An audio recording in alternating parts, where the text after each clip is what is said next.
ओम नमः शिवाय। शिव जी सदा सहाय। ओम नमः शिवाय। गुरु जी सदा सहाय। सारी संगत को मेरा प्यार भरा नमस्कार। मैं गुरु जी की बेटी आपके समक्ष अपना फिर से शुक्राना सत्संग लेकर आई हूँ। जैसे कि गुरु जी का मुझे अभी अभी मैसेज आया कि एक सत्संग गुरु जी ने सुनवाया जिसमें हेडिंग थी कि तेरे ऊपर, तेरे परिवार के ऊपर ब्लैक मैजिक का खतरा मंडरा रहा है, सत्संग सुन के शुक्राना कर, कष्ट टल जाएगा। तो गुरु जी का मैंने अभी आदेश अनुसार मैंने अभी सत्संग सुना है, शुक्राना सत्संग सुना है। और उसमें आंटी जी ने बताया कि वो बहुत ज़्यादा मतलब दशहरे के बाद से बहुत ज़्यादा 8-10 दिन हो गए उनको, बहुत ज़्यादा बीमार चल रही हैं। वो अधिकतर पूर्णमासी पे दशहरे पे अमावस के बाद और एक होली के बाद और दिवाली के बाद अधिकतर बीमार हो जाती हैं, जो कि ब्लैक मैजिक का असर होता है उन पर। तो अधिकतर वो हॉस्पिटलाइज हो जाती हैं। और अभी भी दशहरे के पास उनकी तबीयत इतनी ख़राब चल रही है, बस वो गुरुजी के भरोसे अपने बच्चों के कारण हल्का सा उठ के गुरुजी उनको हिम्मत दे रहे हैं। और उन्होंने बताया कि गुरुजी के रूप में उनके पास किसी ने आके उनको बताया कि कुछ रेमेडीज़ बताई जो वो कर रही हैं, उससे उनको थोड़ा बेटर लग रहा है। तो अनंतम शुक्राना, गुरुजी ने हमें सुनवाया कि ब्लैक मैजिक करने वाले कोई सुधर नहीं रहे हैं, तो तू भी सत्संग सुन और अपना कष्ट कटवा, ब्लैक मैजिक का खतरा मंडरा रहा है। तो मैंने सत्संग में यही सुना जो आंटी जी ने बताया कि ब्लैक मैजिक के कारण ही उनके ऊपर इतनी नेगेटिविटी हावी हो रही है कि उनको बीमारियों ने घेर रखा है, उनमें उठने की हिम्मत भी नहीं है। वो बहुत मुश्किल से अपना काम कर रही हैं, वो भी गुरुजी की कृपा से। लेकिन गुरुजी उन पर कुछ नहीं होने देंगे। ये गुरुजी हमें हमारे कर्म भी कटवाने होते हैं, जो गुरुजी हमारे बस कर्म कटवा रहे हैं। तो बस जैसे जैसे गुरुजी बोलते जाएं उनकी आदेश का पालन करते चलिए, वो आपको कुछ भी नहीं होने देंगे। और रही बात ब्लैक मैजिक वालों की, तो गुरुजी ने कहा है तुम अपने मन से उनके लिए वैर सारा ख़त्म कर दो। अगर तुम्हारे कर्मों को देख रहा हूँ तो मैं उनके कर्मों को भी देख रहा हूँगा। अपने कर्म के हिसाब से हम जैसा कर्म बीज बोते हैं वैसा ही फल पाते हैं, इसलिए अपने कर्मों पे ध्यान दो, औरों के नहीं। औरों के कर्मों को भी मैं देख रहा हूँ। तो अगर तुम्हें सज़ा मिल रही है बिना कुछ किए, तो वो तो उनको किए सज़ा क्यों नहीं मिलेगी। तो तुम्हें घबराने की ज़रूरत नहीं है। सही समय आने पर मैं उनको ऐसा जवाब दूँगा कि तुम्हें पछताने की ज़रूरत नहीं है, तुम्हें खुशी होगी। बस तुम अपने अंदर अपने कर्मों को माड़ा मत रखो, अपने कर्मों को चंगे रखो।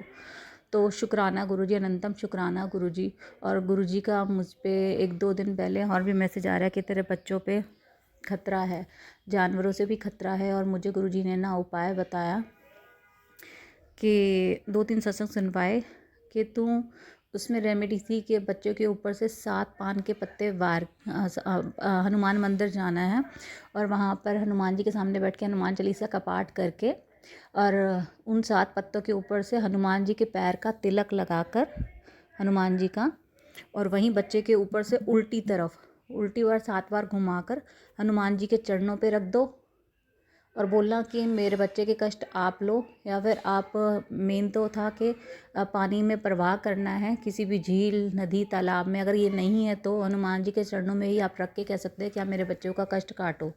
लेकिन मैं झील तालाब पे नहीं जा सकती थी, तो गुरुजी ने मुझे ये सत्संग भी सुनवाया। लेकिन मैं अपने घर से निकल ही नहीं पा रही हूँ। कल इतनी नेगेटिविटी थी कि मैंने अपने हस्बैंड जी को कहा बोल चलते हैं, उन्होंने कहा चलेंगे, लेकिन आने से पहले ही वो मतलब शॉप से निकल नहीं पाए। हमारी जॉइंट फैमिली है और हम इतने जकड़े हुए अपनी जॉइंट फैमिली में, हमें हल्के से भी किसी काम के लिए जाना होता, हमारा कोई काम होता ही नहीं है।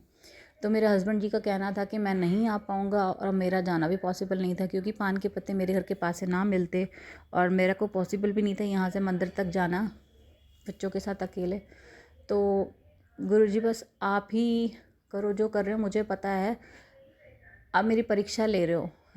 हनुमान जी भी आप हो, शिव जी भी आप हो, सभी आप हो, और बस मेरे बच्चे का कष्ट आप ही काटो और यहीं सत्संग सुनवा के ही मेरे बच्चों का कष्ट काटो। गुरुजी कृपा करो। अब बहुत परीक्षा हो चुकी है, मेरे को इन वहमों में बिल्कुल भी नहीं पड़ना। आपने कहा ना इन वहमों में मत पड़, तो मुझे किसी चीज़ का कोई वहम नहीं है। जब आप मेरे साथ हो तो मुझे किसी टाइप के वहमों में पड़नी। ये ब्लैक ब्लू मैजिक, आपने कहा था तेरे घर के मंदिर में मैं साक्षात विराजमान हूँ, तो मेरे सामने तो भूत प्रेत मुझे देखकर ही भाग जाते। तो ये ब्लैक मैजिक और ये नेगेटिविटी, ये सब कोई चीज़ नहीं है। मेरे बच्चों के, आपने कहा था तेरे को अपने बच्चों की चिंता करने की ज़रूरत नहीं है, तेरे बच्चों के अंग संग मैं हूँ।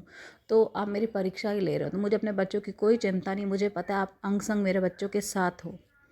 तो गुरुजी मेरे बच्चों का कष्ट, मेरे सब, मैं, हमारी पूरा जीवन ही आपके चरणों में समर्पित है गुरुजी। आपको हमें जैसे चलाना है चलाओ, बस मैं परीक्षा देकर थक चुकी हूँ गुरुजी।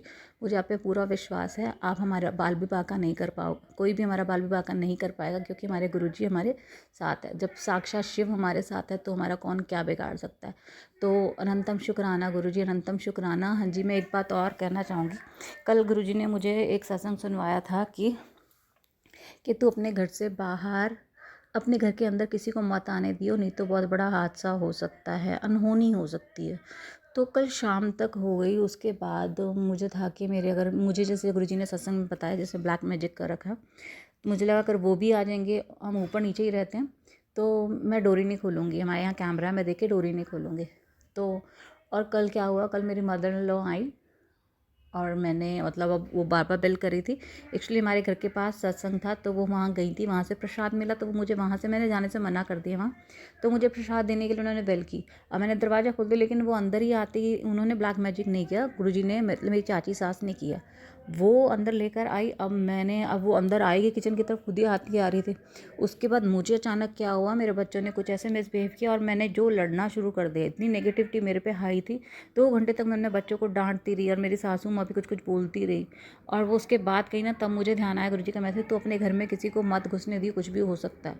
तो बस वो गुरुजी ने ही मुझे, मतलब वो संभाल लिया, नहीं तो मतलब मैं तो इतनी हाइपर थी जैसे मुझे कुछ हो ही जाता। मैं अपने बच्चों को बोल रही थी, मेरे बच्चे मेरी सासू माँ के साथ जाने के ऊपर के लिए बोल रहे थे, और ऊपर जाके वो इतने बिगड़ते जा रहे हैं, जैसे उनके फोल्ड में होते जाते हैं। मैं कुछ खाना बनाती हूँ, मुझे नहीं खाना, ऊपर से आता तो मिर्ची भी होती है तो वो खा लेते हैं, मतलब वो मेरे अगेंस्ट ही होते जाते हैं। तो गुरुजी ने एक बार मुझे मैसेज भी सुनवाया था कि अपने बच्चों को अगर कभी हम कहीं भेजते हैं ऐसे, कि उनकी जो खाना बनाते हैं उनकी खुद की नेगेटिविटी, जो हमें नहीं पता वो किस भाव से खाना बनाता है, उनमें जो नेगेटिविटी होती है वो बच्चों में भी आती है, तो वहीं तुम्हारे घर पर आती है। तो और मेरी ऊपर सासू माँ वगैरह इतनी नेगेटिविटी है, ऊपर इतनी नेगेटिविटी है, मेरे सिस्टर इन लॉज में भी, वो सारा दिन कुछ ना कुछ, किसकी बुराई किसकी बुराई।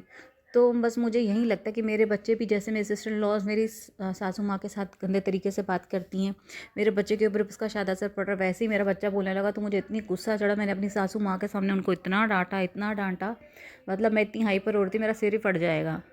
और मेरी सासू माँ भी, जैसे अभी कुछ शुरू होने ही वाला था, मुझे इनडायरेक्टली मैंने ये भी बोल दी, यहाँ की लड़कियाँ हैं ही गंदी। तो मेरी सासू माँ बीच में बोली, कौन लड़कियाँ? तो पता नहीं अचानक से मैंने बोल दी, ये लड़कियाँ जो, ये मेरी लड़कियाँ, इनकी बात कर रही हूँ मैं।